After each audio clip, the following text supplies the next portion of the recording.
Condobolin, it's a friendly little town. I think there's about 3,500, the population.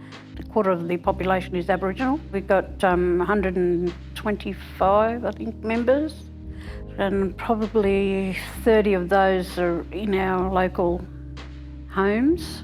We've just in July come out of administration. We've got a new board,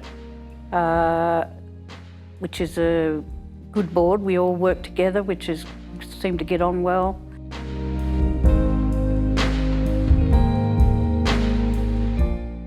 Well, the Land Council was in a fairly tough position before we come into it, and the housing was one of the main problems in the community. Some of the houses are in a fairly dilapidated state, and they're going to take a lot of work on them, but we're making progress.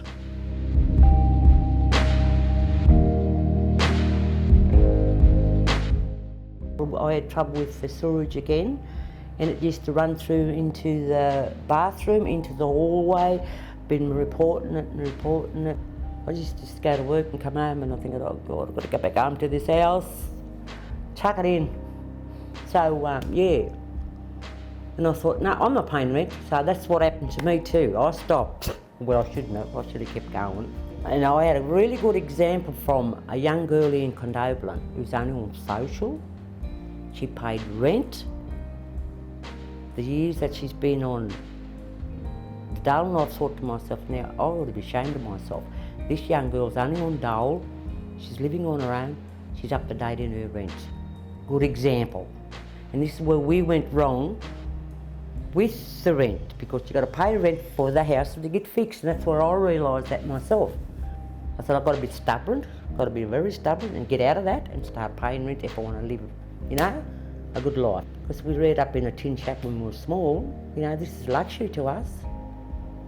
It's more luxury to me today with my house fixed properly, you know what I mean? You can't build Rome in a day, you got to, you know, be patient.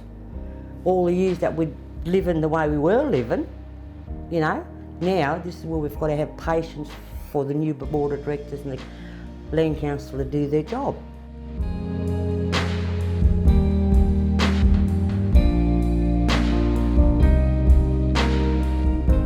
So the HIPS is all about repairing the homes to help, you know, repair and replace kitchens and bathrooms.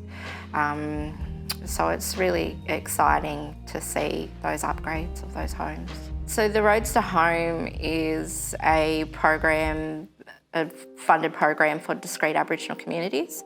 So that will be for our Boona Road.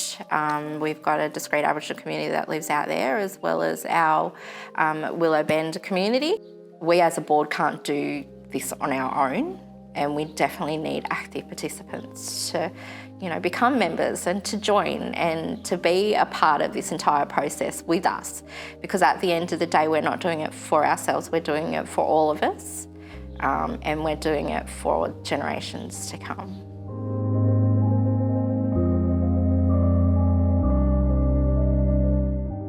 So I just really want to commend the Land Council for the work that they're doing at the moment. Thank the Administrator for where he has helped them get to where they are today. The work that has been done is down to the community and the connections that people have and that the board have with the people in that community.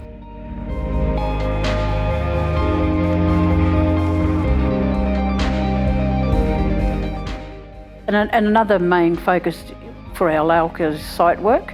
Eventually we will be developing a keeping place here in the office. It's important because we're finding what our ancestors used to live, I suppose, on country back in the day.